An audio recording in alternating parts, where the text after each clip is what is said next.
Anitha, it's a pleasure to welcome you. Thank you very much, Mateen. I'm happy to be here. Great. It was a great panel. A lot of questions you have asked to the startups. You gave them some jitters, which is good. Prepares them well.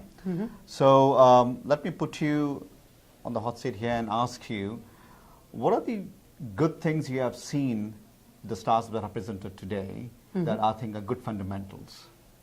Across all the startups? Yes.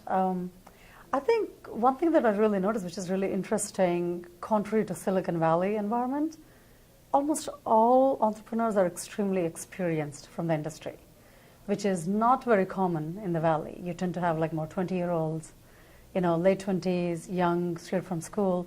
But, having, folks, men and women, founders, Sure. having real experience in the industry, I think I thought it was very refreshing. Something I noticed across, which I think can be quite valuable as they're building and scaling their startups.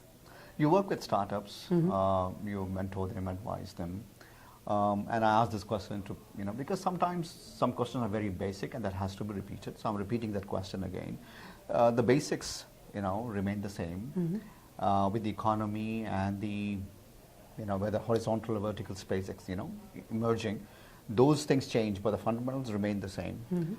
What is your advice, because there are people waiting to talk to you, what is your advice to them when it comes to fundamentals of the startup? I think the primary fundamentals, really, the main fundamental is to really understand what problem you're solving, or at least the problem area you're solving, right? The more clarity you get, of course, it's not easy to come by. I mean, the more you experiment, there's a lot of experimentation involved, a lot of iteration, a lot of pivoting, So it's not a one-time decision to know exactly what problem it is, but not losing the sight of exactly the problem you're solving, because your solution may change based on that. Or you may find a solution based on which you may change your problem. But how do you make sure you're kind of in touch with both sides is actually very important. It's a very fundamental thing. It's part of your journey. Whether funded, unfunded, doesn't matter. That, I think, is a very, very, very fundamental thing that all founders need to think about. Along with that, just constantly discovering a customer, I think it's another fundamental. Because at the end of the day, you're building something as a for-profit or non-profit, but someone has to use it. You're providing value to somebody. So as part of the value creation, am I just creating something that's purely transactional, or just pure revenue oriented, or is there something bigger than that that can bring as a significant value driver to the customer? So I think those are the core crux of your ingredient mix as you are taking an idea and then starting to go to market. And then also as you're scaling, these don't change. Right. You continue to have to kind of check yourself back and forth to see, am I continuing to add value to my customer? And, am I going to the right market? Am I testing the right way the solution with the customer? And am I continuing to still solve the right problem? So I think some of those are fundamentals. I think every founder, regardless of what industry they're in, should be thinking about all the time. So India, as you know, has been on an emerging scene, a lot of startup buzz, and this state in particular, Andhra Pradesh, is doing some extremely good things. What is your take, again, and the advice to startups to look for the opportunities that governments like this is providing? I think it both ways. At the end of the day, what is a founder or an entrepreneur looking for? They're looking for funding, they're looking for partners, they're looking for markets and customers. And of course, they're building a product or a service that can add value.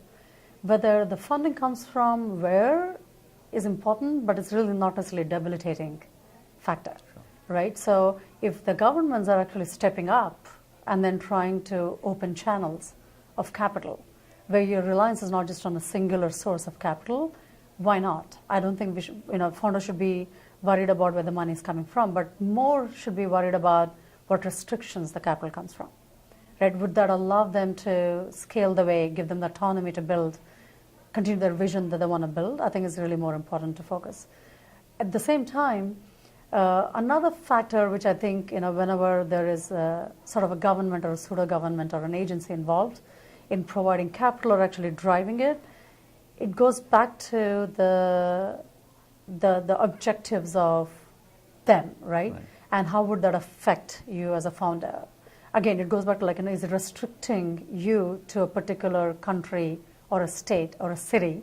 Because, of course, if it's coming from state budgets, I'm sure there's something they're looking to get back in return. Sure. So to what degree will that be restricting? So I think knowing that, I think it should not really matter where the capital comes from. It's really what the capital comes with. Sure. So ideally, a founder should always have a multi-pronged approach to raising capital.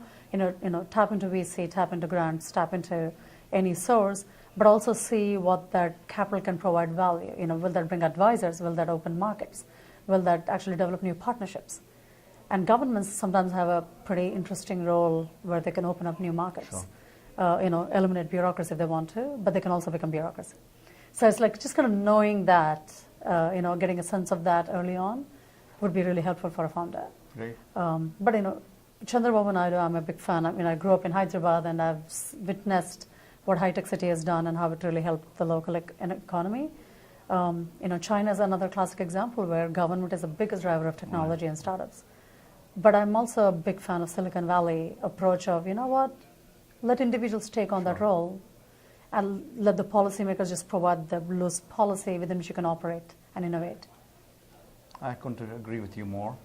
On that note, thank you for coming and sharing it. It was wonderful to have you. Absolutely, my pleasure too. Okay.